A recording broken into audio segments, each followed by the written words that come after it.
नमस्कार, स्वागत है आपका ग्राउंड न्यूज नेटवर्क में। यूं तो सरकार के बहुत से दावे होते हैं कि भ्रष्टाचार पर लगातार अंकुश लगाया जा रहा है और तमाम ऐसी प्रक्रिया अपनाई जाती है, मगर देखना यह होता है कि कहीं कुछ ऐसी चीजें निकल कर नहीं आती जो भ्रष्ट अधिकारियों पर लगाम लगाती नजर आ रही हैं। कुछ लोग उसे उजागर करते हैं, मगर उस उजागर करने के साथ उस अनियमितताओं का कुछ पता नहीं चलता है कि उन दोषियों पर क्या कार्रवाई हुई। हालांकि आम आदमी कोई ऐसे निकल कर आते हैं जो समाज को कुछ लाभ करने के लिए, कुछ समाज में भ्रष्टाचार को कम करने के लिए उसमें प्रयासरत रहते हैं। ऐसे ही एक एक्टिविस्ट हैं पतरू विश्वकर्मा जी, जिन्होंने एक आजमगढ़ के एक मामले को उजागर किया है। आजमगढ़ समेत उत्तर प्रदेश में वह मामला 24 लोग ऐसे भ्रष्टाचार में संलिप्त पाए गए हैं जो अपनी नियुक्तियों को लेकर सरकार की जो मंशा है उसके अनुरूप नहीं है। हम इस मामले में पूरी बातचीत करते हैं पतरू जी से और जानते हैं पूरा क्या है मामला, कितनी मशक्कतों का सामना करके उन्होंने इस राज से पर्दा उठाया और उन्हें अब आगे की किस तरह की कार्रवाई वो अपेक्षित रखते हैं और सरकार से क्या उनकी उम्मीदें होती हैं। बहुत बहुत स्वागत है सर। बहुत बहुत धन्यवाद।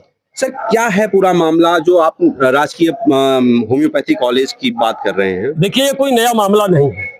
उत्तर प्रदेश के जो होम्योपैथिक निदेशालय है और निदेशक है, पहले भी जो कुर्सी पे बैठा वो इसी कड़ी में चला है, भ्रष्टाचार करता रहा। उस पर मैं बड़ी लड़ाइयाँ लड़ा और केस को जीता हूँ, उस बात को छोड़ देते हैं।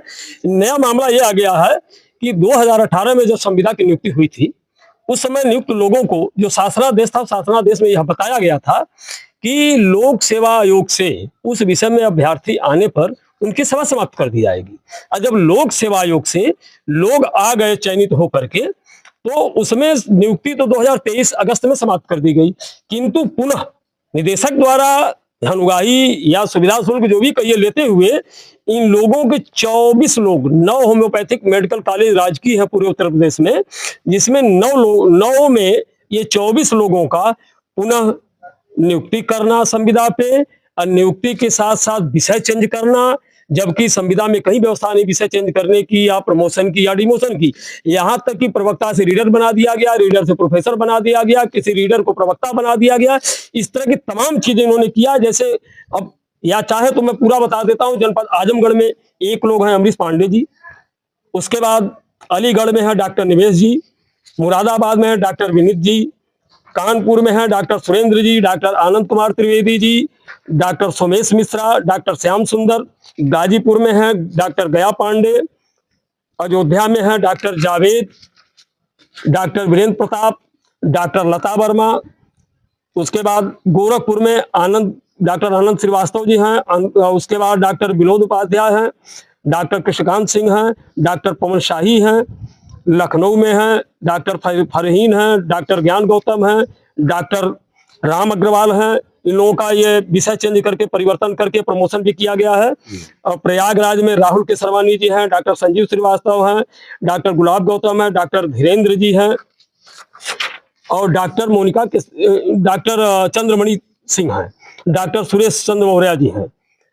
तो इन लोगों की नियुक्तियां किस आधार पर पुनः की गई? क्या कोई फिर से पत्र वो लाया गया? नियम तो यही होता है कि ये नियुक्ति निकाला जाए, निकाल करके माननीय मंत्री परिषद से अनुमोदन लिया जाए, अनुमोदन के बाद विज्ञप्ति जारी किया जाए, जारी करके अब पुनः लोगों द्वारा आवेदन किया जाए अभ्यर्थियों द्वारा, उसके बाद इनका इंटरव्यू हो तब चयन हो। मतलब ये खुली भर्ती होनी चाहिए? ये खुली भर्ती होनी चाहिए, लेकिन ये निदेशक का खेल है। उसका रीजन भी है कि ये निदेशक अक्टूबर में रिटायरमेंट होने वाले हैं।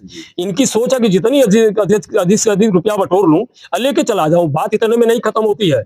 निदेशक के भाई की संविदा स्टोर अधीक्षक के पद पे अरविंद जी के भाई की राजकीय national homeopathic medical college Lucknow में भर्ती हुई है संविदा पे, जबकि व्यवस्था नहीं स्थानांतरण की, इनको उठा करके झांसी डीएचओ कार्यालय से अटैच जो है कि वहां भेज दिया गया।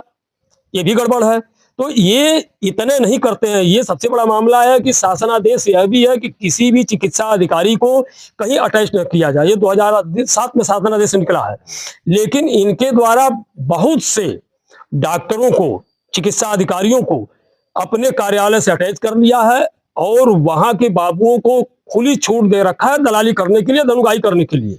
आम आदमी ये सोचता है कि ये ऐसी चीजें हैं, इसको क्यों उजागर किया जा रहा है, मगर ये कहीं ना कहीं आम जो पढ़ने वाले छात्र हैं उनका हक मारा जा रहा है। देखिए, सही तो ये है कि जो पढ़े लिखे लोग व्यक्ति हैं और वास्तव में ब्रिलियंट है, जिनको पोस्ट होना चाहिए, उनके हक पर डकैती डाली जा रही है।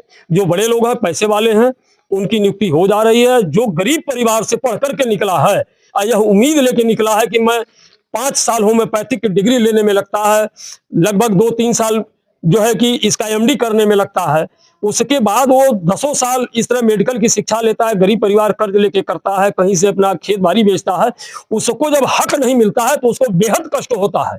लेकिन उत्तर प्रदेश सरकार तो बार बार यह कहती है कि मेरी जीरो टॉलरेंस की सरकार है, लेकिन क्या इस मामले को मेरे द्वारा सबको पत्र भेज दिया गया है?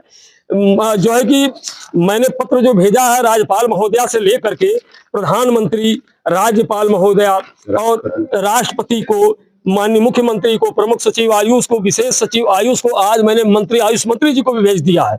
मामला यह है कि लोगों के यहाँ पत्र तो जरूर पहुंचता है, लेकिन ये निदेशक इतने बलशाली हैं और इतने इनके अच्छे पकड़ है, ये कहते भी हैं। मेरे यहाँ मंगलवार को फोन करके इन्होंने बताया भी 10:59 पे कि आप मेरे खिलाफ शिकायत किया। मैंने कहा बिल्कुल किया है।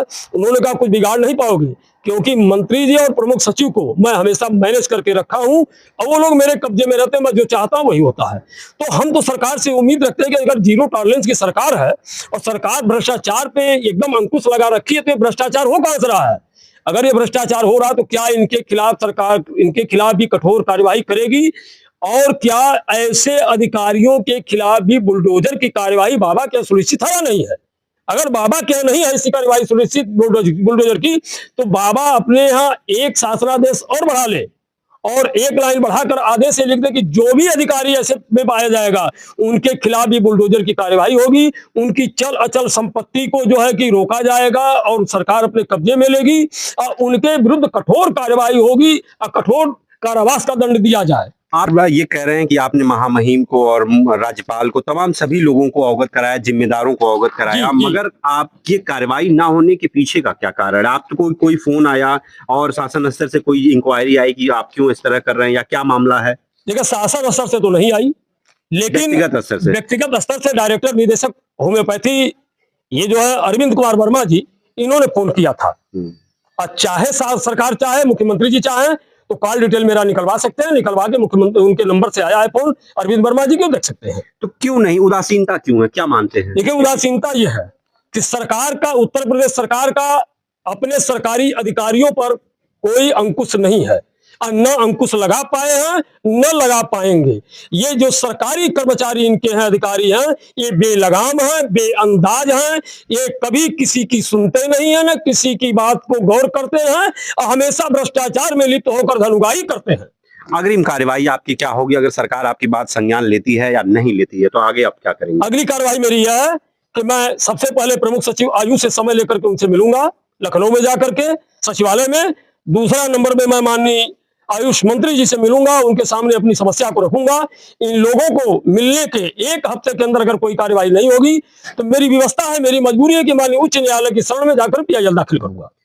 तो ये हमसे बातचीत कर रहे थे पत्रू जी, जिन्होंने देखिए बताया कि इन्होंने शासन स्तर पर हर दरवाजा खटखटाया और अपने लिए नहीं, इनका नहीं है, व्यक्तिगत मामला नहीं है, यह उन अभ्यर्थियों की चिंता में है जो बड़ी बड़ी डिग्रियां, 5-5 साल की डिग्रियां लेकर घर परिवार में मेहनत कर कर किस तरह से उनको पढ़ाती है, उनके हक की लड़ाई के लिए लड़ रहे हैं। मगर सरकार की ना जाने क्या मंशा है कि इन बातों को संज्ञान नहीं लिया जा रहा है। क्या बाबू स्तर पर वो फाइलें दबा दी जा रही हैं, या सरकार इन चीजों को अपनी छवि सुधारने के लिए ही नजरअंदाज कर रही है? तमाम बातों के साथ इन्होंने अपनी बात रखी और इन्होंने कहा अगर हमें न्याय नहीं, उन लोगों को न्याय नहीं मिला जिन वो इसके हकदार हैं, तो हम न्यायालय का दरवाजा खटखटाएंगे। आगे इनसे इस मामले पर फिर बात करेंगे। धन्यवाद।